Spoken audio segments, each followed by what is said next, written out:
Assalamualaikum warahmatullahi wabarakatuh. Salam PJJ. Materi pelajaran kita kali ini adalah struktur teks berita. Mau tahu apa aja? Yuk disimak. Nah, yang pertama kita mulai dari pengertian struktur. Ini pengertiannya, struktur adalah urutan yang tersusun secara teratur dari awal hingga akhir.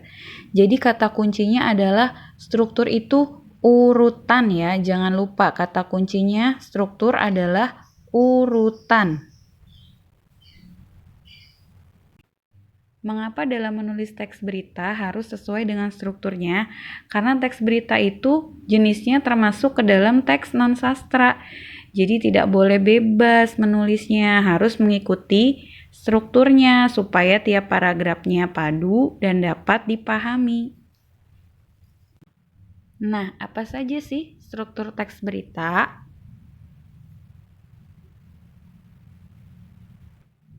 Kalau digambarkan, struktur teks berita ini bentuknya seperti piramida terbalik ya. Jadi dari awal ada judul, kepala, tubuh, dan ekor. Lama-lama bentuknya mengerucut.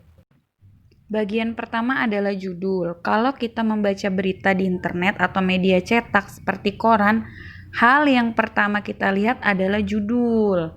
Ini ciri-cirinya nih. Kalian bisa perhatikan di dalam tayangan ini. Biasanya terletak di bagian paling atas. Ditulis dengan huruf bercetak tebal, ukuran hurufnya jauh lebih besar. Nah, kalau dalam teks berita itu judul yang paling terlihat jelas perbedaannya.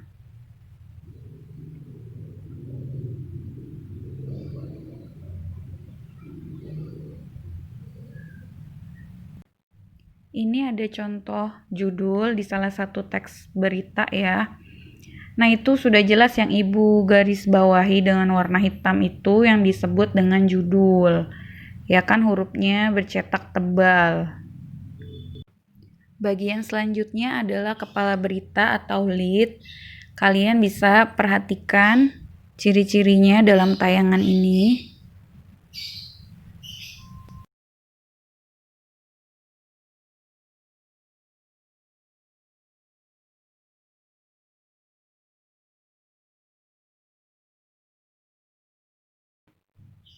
Nah, ini adalah salah satu contoh bagian kepala berita atau lead. Setelah judul itu ada paragraf pertama adalah kepala berita atau lead. Di dalam kepala berita dijelaskan unsur adik Simba secara singkat, terutama unsur adik. Adik itu apa, di mana, dan kapan. Di situ unsur apa Ibu garis bawahi peristiwanya yaitu peristiwa banjir. Kemudian unsur di mana? Jawabannya Ibu garis bawahi juga di sekitar Sungai Ciliwung. Dan terdapat unsur kapan yaitu waktunya ya dari jam 19 hingga jam 9. Selanjutnya adalah bagian tubuh berita. Biasanya itu setelah paragraf 1, paragraf 2 sampai paragraf 3 itu termasuk ke dalam tubuh berita. Nah, ini ciri-cirinya. Tubuh berita itu bagian inti dari sebuah teks berita. Ini adalah contoh potongan paragraf yang berisi bagian tubuh berita. Nah, di dalam tubuh berita ini, unsur yang paling banyak atau paling sering dijabarkan adalah unsur siapa, mengapa, dan bagaimana, atau unsur simbanya. Simba, si-nya itu siapa, di situ Ibu garis bawahi sekitar 137 kepala keluarga. Lalu unsur mengapa, biasanya itu kan kalau unsur mengapa jawabannya selalu dimulai dengan kata karena. Nah, di situ kan mengapa penyebabnya karena banjir yang Ibu garis bawahi. Tapi di sini tidak ada unsur bagaimana. Meskipun tidak ada unsur bagaimana, tapi paragraf ini sudah bisa dikatakan sebagai tubuh berita atau inti berita. Terkadang memang teks berita itu tidak lengkap. Bagian terakhir adalah bagian ekor berita. Biasanya ekor berita ini ada di paragraf terakhir. Tetapi terkadang dalam soal hanya dicantumkan kutipan paragrafnya saja ya. Jadi kadang dalam soal itu strukturnya, teksnya itu tidak diberikan secara lengkap. Jadi kalian harus tahu ciri-cirinya. Ini kalian bisa catat ciri-cirinya.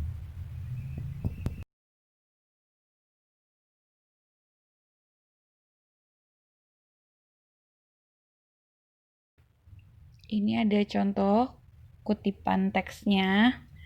Nah, di bagian ekor berita ini tidak dijelaskan unsur adik Simba secara rinci, hanya berupa pelengkap saja. Yang Ibu garis bawahi itu adalah bagian pelengkapnya, artinya bukan merupakan unsur adik Simba. Walaupun di kalimat selanjutnya dijelaskan penyebab banjir di Sungai Ciliwung, tetapi kalimat tersebut bukan gagasan utama dalam paragraf ini. Demikianlah pembahasan mengenai struktur teks berita. Semoga dapat dipahami. Ibu juga memberikan satu buah soal yang bisa jawab. Tolong jawab di kolom komentar. Ini ada salah satu kutipan teks berita. Pertanyaannya, kutipan teks berita tersebut termasuk ke dalam struktur teks berita bagian apa? Yang bisa jawab di kolom komentar. Jangan lupa cantumkan nama dan kelasnya. Selamat mengerjakan.